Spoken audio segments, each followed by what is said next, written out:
आप सभी प्यारे बच्चों का एक बार फिर से स्वागत है। प्री बीएड और डीएलएड के एंट्रेंस एग्जाम के बारे में आज हम चर्चा करेंगे। आने वाले समय में पूरे छत्तीसगढ़ में और कोई भर्ती परीक्षा नहीं होने के कारण युवाओं का रुझान इस एग्जाम की तरफ जरूर जा रहा है। इसलिए मेरा दावा है कि इस बार जो बीएड और डीएड का जो एंट्रेंस एग्जाम होगा वो पहले की तुलना में ज़्यादा कॉम्पिटिटिव होगा, क्योंकि ये एक परीक्षा किसी भी मायने में प्रतियोगी परीक्षा के उस दृष्टिकोण से उतना कॉम्पिटिटिव नहीं होता है जैसे कि आप एक सर्विस की तैयारी कर रहे हैं। फिर भी हम इस बात की उपेक्षा नहीं कर सकते हैं कि आसानी से बीएड डीएलएड खास करके जैसे सुंदरलाल शर्मा वाला जब एंट्रेंस एग्जाम शुरू हुआ है तो उसके बाद से कंपटीशन बहुत ज़्यादा बढ़ गया है। तो इसलिए इस एग्जाम के लिए एक निश्चित एक प्रॉपर प्लानिंग होनी चाहिए, जिसे अपने तरफ से हम कोई कमी न छोड़े और इस एग्जाम को प्रॉपर वे में सही तरीके से अगर हम तैयार करें तो अच्छे रैंक से निकाला जा सकता है। क्योंकि आने वाले समय में जब भी शिक्षक भर्ती की वैकेंसी निकलेगी तो बिना बीएड डीएड के होगा नहीं, और कोई भी वैकेंसी छत्तीसगढ़ में अमीन और एडीओ के अलावा नहीं है, तो अधिकांश युवाओं का रुझान जो है बीएड डीएड की तरफ जा रहा है। तो इस बार बहुत सारे विद्यार्थी इस परीक्षा को देंगे। तो अगर हम आज की तिथि से हिसाब लगाएंगे तो 22 मई को परीक्षा है। ये जो जिस एग्जाम की मैं रूपरेखा खींच रहा हूं वो है हमारा डीएलएड 2024 के लिए जो पाठ्यक्रम है, उस पाठ्यक्रम को बेसिक बनाकर थोड़ी चर्चा हम करेंगे। इस बार जो परीक्षा होगी, भर्ती परीक्षा होगी, वो 22 मई को होगी। यानी आज से अगर हम हिसाब लगाएं तो मोटे तौर पर आपके पास 3 महीने का समय है। उस 3 महीने के समय में 15 दिन आप दिवाली और दूसरे त्योहारों में निकाल देंगे तो आपके पास सिर्फ बचेंगे 75 दिन।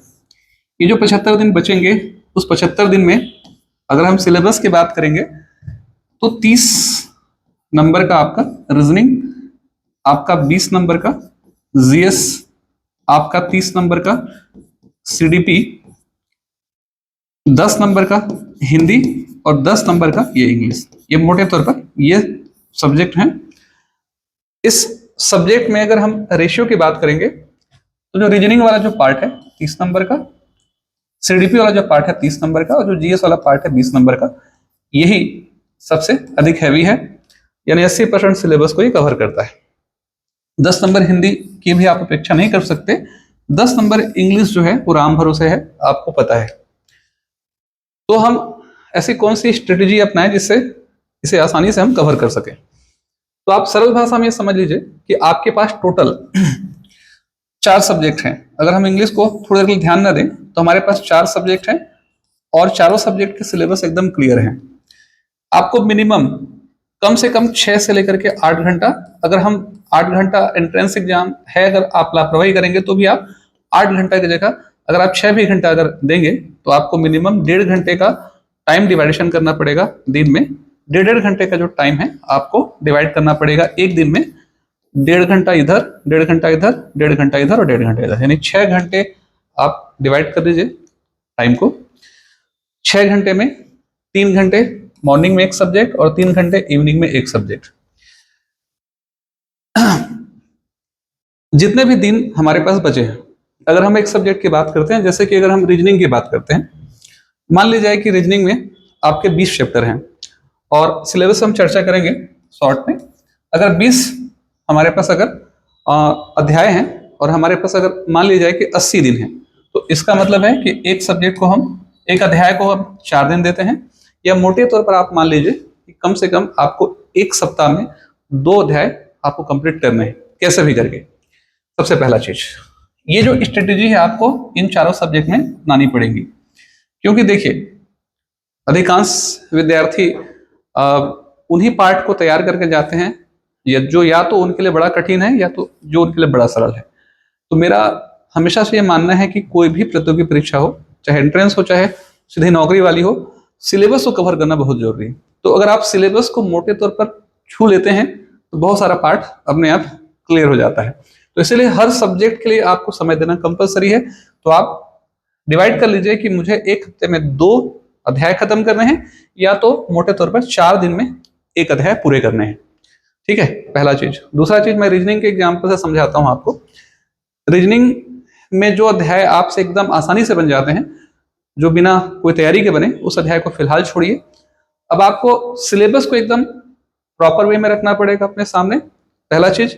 और उसके बाद अनसॉल्व को आप अपने पास रखिए कि बीएड और डीएड के एंट्रेंस एग्जाम में, सुंदरलाल शर्मा के एंट्रेंस एग्जाम में पिछले 4 से 5 सालों में जितने भी क्वेश्चंस आए हैं, उसका दायरा क्या है, उसका एरिया क्या है, कहाँ से क्वेश्चन ज्यादा आया है।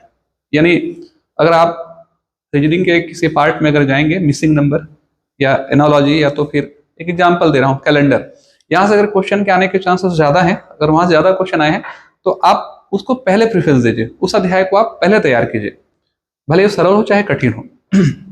इस तरीके से जिस इलाके से क्वेश्चन नहीं आ रहे हैं, उसको आप लास्ट में रखिए, ठीक है, पहला चीज। दूसरा चीज, आपको प्रॉपर उसे समान भागों में बांट देना है। 75 से लेकर के 80 दिन का आपका टारगेट होना चाहिए इन 4 सब्जेक्ट को लेकर के।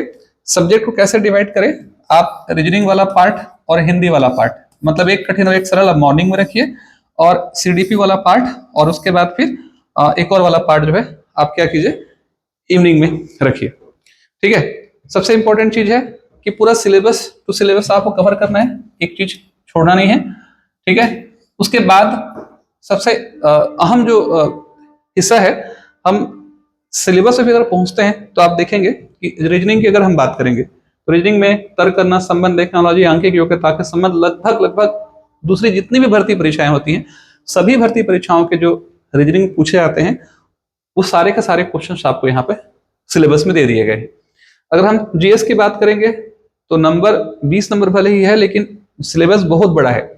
Indian history, polity, economics, geography, general science, और सबसे मेन चीज आप यहाँ देख लीजिए इस चीज को कि खेल और शिक्षा, योग शिक्षा और मूल्य शिक्षा के बारे में एक पार्ट दिया गया है, और इसको बहुत ध्यान से आपको पढ़ना पड़ेगा, है ना, क्योंकि ये आपके बीएड के सिलेबस में भी है, और आने वाले समय में शिक्षक भर्ती की जब परीक्षा आप देंगे तो भी आपको सीडीपी वगैरह में सब पढ़ना पड़ेगा। तो इसीलिए आप जितना फोकस ऊपर देंगे, उतना फोकस इसको भी देना पड़ेगा, और यहाँ से क्वेश्चन आए चाहे मत आए, यहाँ से क्वेश्चन कंपल्सरी आएगा। तो इस पार्ट को आप अच्छे से पढ़ के जाइए, है ना। उसके अधिनियम एक्ट वगैरह जो परिवर्तन हुए, नई शिक्षा नीति जो लागू हुई, सबको आपको ध्यान से पढ़ना पड़ेगा। आप शिक्षण अभिरुचि भी कहीं ना कहीं आपके शिक्षा योग से इंटरकनेक्ट है, ठीक है। अगर बुक लिस्ट की बात करें, बुक लिस्ट भी हम साथ में लेके चलें, तो बुक लिस्ट की अगर हम बात करें तो सबसे पहला जो चीज है, ये जो आप देख रहे हैं सामान्य मानसिक योग्यता, तो सामान्य मानसिक योग्यता वाला जो पार्ट है, वो सामान्य मानसिक योग्यता में दीपक कुमार की बुक आती है। आप दीपक कुमार की बुक ले सकते हैं रीजनिंग के लिए, पहला चीज। और आपको अनसॉल्व रखना पड़ेगा व्यापम और पीसी में जितने भी भर्ती परीक्षाएं हुई हैं, उसमें जितने भी बार रीजनिंग, या केवल पर्टिकुलर रीजनिंग का आप एक कोई बुक ले लीजिए, या तो आप एक बुक ऐसा लीजिए जिसमें सारी चीज आ जाए, केवल रीजनिंग ना लेकर के आप अनसॉल्व लीजिए व्यापम के, तो उसमें सारे सब्जेक्ट कवर हो जाएंगे, ठीक है। उसके बाद अगर हम जीएस की बात करें तो जीएस का सिलेबस बहुत है और नंबर 20 है, और चूंकि एंट्रेंस एग्जाम वाला है तो इसमें पीएससी व्यापम जैसा कोई बहुत अधिक कंपटीशन वाला भाव तो नहीं होता है, इसीलिए आप केवल आईएमपी एमपी वाले पार्ट को पढ़ के जाइए।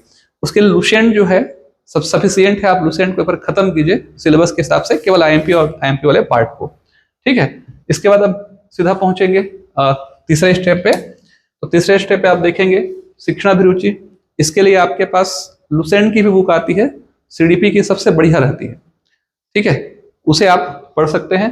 हिंदी के लिए बहुत सारे माध्यम है, हिंदी के लिए 2 पुस्तक आप जरूर रखिए, एक वासुदेव नंदन की हिंदी आती है उसको रखिए, और एक लुसेंट की बुक रखिए। वासुदेव नंदन या तो फिर डॉक्टर विनय कुमार पाठक, इनमें से कोई एक बुक रखना है, और लुसेंट की हिंदी की बुक आपको रखनी है। उसमें ग्रामर के पार्ट को अकॉर्डिंग टू सिलेबस आपको जहां जहां से सब आपको सिलेबस दिए हैं, उन सभी चीजों को खास करके स्पेशली जो ग्रामर वाला भाग है, ठीक है, वो कठिन होगा, उसके मुहावरे लोकोक्तियां आएंगी तो कोई भी बना लेगा, तो उस वाले हिस्से को आप यहाँ देख सकते हैं।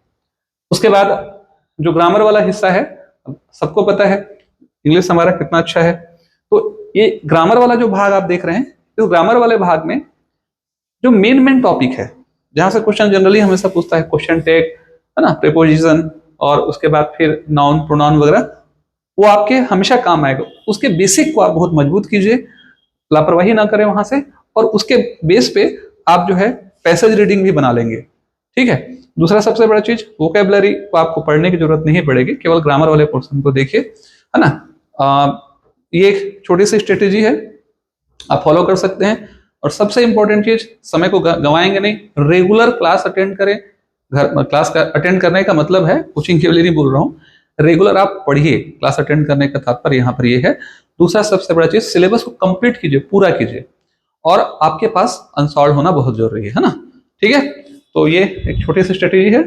उम्मीद है कि आप जरूर समय का सदुपयोग करेंगे। प्रगति कोचिंग सेंटर विज्ञापन तो जनरली हम लोग इसमें नहीं करते हैं, लेकिन समय का भाव के चलते मैं यही बोल दे रहा हूँ कि BEd DEd entrance exam online और ऑफलाइन प्रगति कोचिंग सेंटर रायगढ़ में भी चालू हो चुका है। आप चाहें तो कम कीमत पर आप संपर्क कर सकते हैं, क्लासेस स्टार्ट हो चुकी है।